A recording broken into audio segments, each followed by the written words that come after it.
இப்போ இந்த ஜாதகத்தில் நவாம்ச கட்டத்தில் பார்த்தீங்கன்னா குரு மாந்தி சேர்க்கப்பட்டிருக்கு.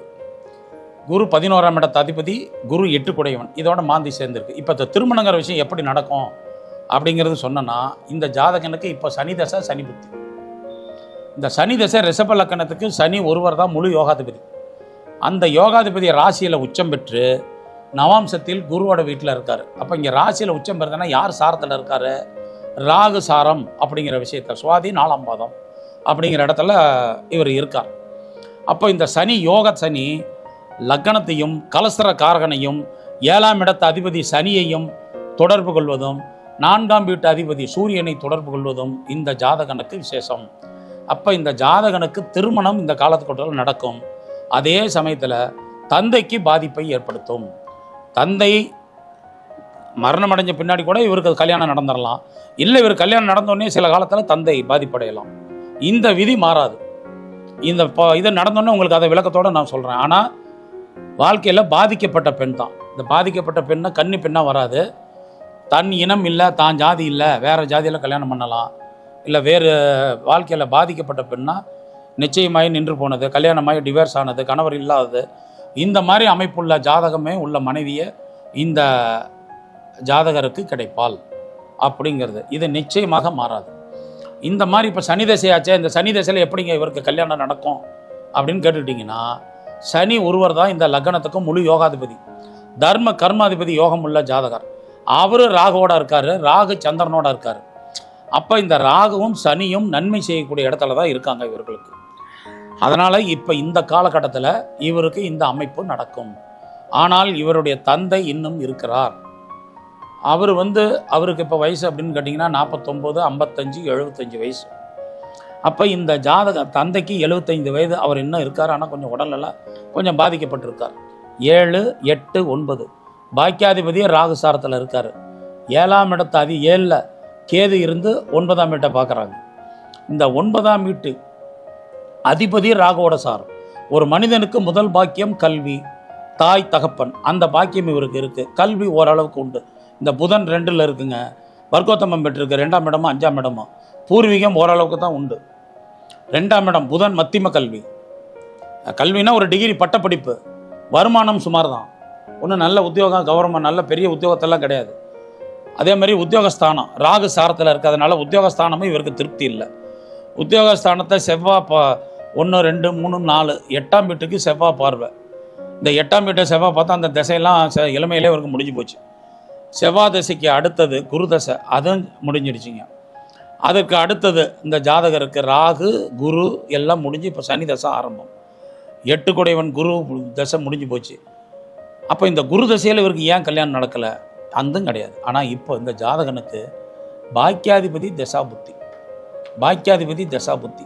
அந்த பாக்கியாதிபதி ராகு சாரத்தில் நிற்பதனால் ஒரு மனிதனுக்கு முதல் பாக்கியம் தந்தை தாய், 2வது பாக்கியம் மனைவி குழந்தைகள்ங்கிறது. அப்போ ஒரு பாக்கியத்தை கொடுக்கும், ஒரு பாக்கியத்தை கெடுக்கும். இதற்காக இவரை நான் போக சொன்ன கோவில் யமதர்மராஜா கோவில், ஸ்ரீவாஞ்சியம், கும்பகோணம் பக்கத்தில் இருக்கிற, கும்பகோணத்துலேருந்து நன்னிலம் போகிற வழியில் இருக்க கோவில். ஏன் இந்த பரிகாரம் நாம் சொல்லியிருக்கோம் அப்படின்னா, இவருக்கு 5ஆம் பாவமும் 4ஆம் பாவமும், அதாவது சூரியன் சுக்கிரன் புதன், இதெல்லாம் இந்த ஜாதகனுக்கு சேர்க்கை. இப்போ எல்லாம் மறையுது இவருக்கு. பாருங்கள், நல்லா பாருங்கள், 6 கிரகம் 5 கிரகம் இவருக்கு மறைவு. குருவோட சேர்த்தா 6 கிரகம் மறைவு. ஆனால் எல்லாம் ஆட்சி உச்சத்தில் இருக்குது. ஏதாவது ஒன்று இதில் ஆட்சி உச்சத்தில் இருக்குது. அந்த விதியினால தான் இந்த ஜாதகனுக்கு இப்போ திருமணம் இல்லை அப்படிங்கிறது. 2ஆம் வீட்டை குரு பார்க்குது, சொற்பளவில் வருமானம். 4ஆம் வீட்டை குரு பார்க்குது, ஒரு சுமாரான சொந்த வீடு உண்டு. இந்த மாதிரி விஷயங்கள் அப்படிங்கிறத நம்ம எடுத்துக்கலாம். சனி சூரியன் பார்த்தா தந்தை மகன் உறவு கெடும்பாங்க. 2 உச்சகிரகம் ஒன்று பார்த்ததுனால 4ஆம் இடமும் 10ஆம் இடமும் உள்ள பலத்தை இழந்து விட்டன. அப்போ இவரால் நல்ல வீடு கட்ட முடியல. ஒரு நார்மலான வீட்டில் இருக்கார். 4ஆம் இடம் 10ஆம் இடம்னா அது காகல யோகம். 9, 10 சேர்ந்தாலும் 4, 9, 10 சேர்ந்தாலும் 9, 4 சேர்ந்தாலும் அதுக்கு பேர் காகல யோகம்பாங்க. இந்த காகல யோகங்கிறது நல்ல உத்தியோகத்தை தரக்கூடிய அமைப்பு. இப்போ இங்கே 4ஆம் இடத்தை சூரியனும் 10ஆம் இடத்தை சனியும் ஒன்றும் பார்த்துக்கிறாங்க. ஆனால் பலன் இல்லை. ஒரு மத்தியமமான வாழ்க்கையை வாழ்கிறார், கண்ணீரோடு வாழ்க்கையை கடத்துக்கிறார். தாய் தந்தையர் மிகுந்த கவலை, பையனுக்கு கல்யாணம் ஆகலைன்னு. அப்போ இந்த கல்யாணம் இப்போ நடக்குமானா நிச்சயம் நடக்கும். இந்த சனி தசை சனி புத்தி அடுத்த 6வது மாதத்துக்குள்ளே 1 வருடத்துக்குள்ளே இவருக்கு கிரகங்கள் ஏதோ ஒரு பெண்ணை கொண்டாந்து கொடுத்துரும், மனைவியை வாழ்க்கையில் கொண்டு வந்து சேர்த்து விடும் அப்படிங்கிறத சொல்லிட்டேங்க. இதை நடந்த பின்னாடி அந்த ஜாதகர் மனைவி ஜாதி உங்களுக்கு வெளியிட்டு மறுபடியும் சொல்கிறேன், இந்த ஜாதகத்தினுடைய பலன் இதுதான். இதை எழுதி வச்சுட்டு இதில் இந்த மாதிரி ஏதாவது அமைப்புள்ளதை பாருங்கள், இதில் ஏதாவது சந்தேகங்கள் இருந்தாலும் கேளுங்க. இப்போ இந்த ஜாதகருக்கு நம்ம இன்னொரு விஷயத்தில் பலன் பார்க்கலாம். லக்னாதிபதி 5ஆம் இடம், 5ஆம் இடம் எதுங்க? புதன். 5 கூடிய கிரகம் தன் ஸ்தானத்துக்கு 8ல் மறையுது. அப்போ லக்னாதிபதி 5ஆம் இடமும் தொடர்பு. இந்த ஜாதகனுக்கு பிறக்கும் பொழுதே பூர்வீக சொத்து உண்டு. இந்த கண்ணோட்டத்தையும் நீங்கள் எடுத்து பாருங்கள். பிறக்கும் பொழுது இப்படி ஒரு அமைப்பில் லக்னமும் 5ஆம் பாவமும், அது இப்போ சுக்கரனாக இருந்தால் நல்ல வீடு தோட்டம் மாடு கண்ணோட இருப்பாங்க, சனியாக இருந்தால் பழைய டைப் வீடு இருக்கும், வயல்கள் இருக்கும், இந்த மாதிரி விஷயத்தை எடுத்துக்கலாம். அதோட செவ்வாய் இருந்தால் நிலம் நீச்சு உண்டு. இந்த மாதிரி இதே ஒரு நகரத்தில் பிறக்கிற குழந்தைங்களுக்கு வீடு இருக்கும், கட்டடம் இருக்கும், காலி மனை இருக்கும், இப்படி எடுத்து பழகுங்க. கார் இருக்கும் அப்படின்னு. இப்போ கிராமத்தில் இருக்கிற குழந்தையா இருந்தால் மாடு கண்ணு இருக்கும், நகரத்தில் இருக்க குழந்தைங்களுக்கு கால்நடை. சுக்கரன்னா கால்நடை, சுக்கரன்னா கார் வாகன யோகம், இந்த மாதிரி. அப்போ லக்னம் 2, 5 இதெல்லாம் தொடர்பு இருந்த 4, 5 தொடர்பு இருக்குது.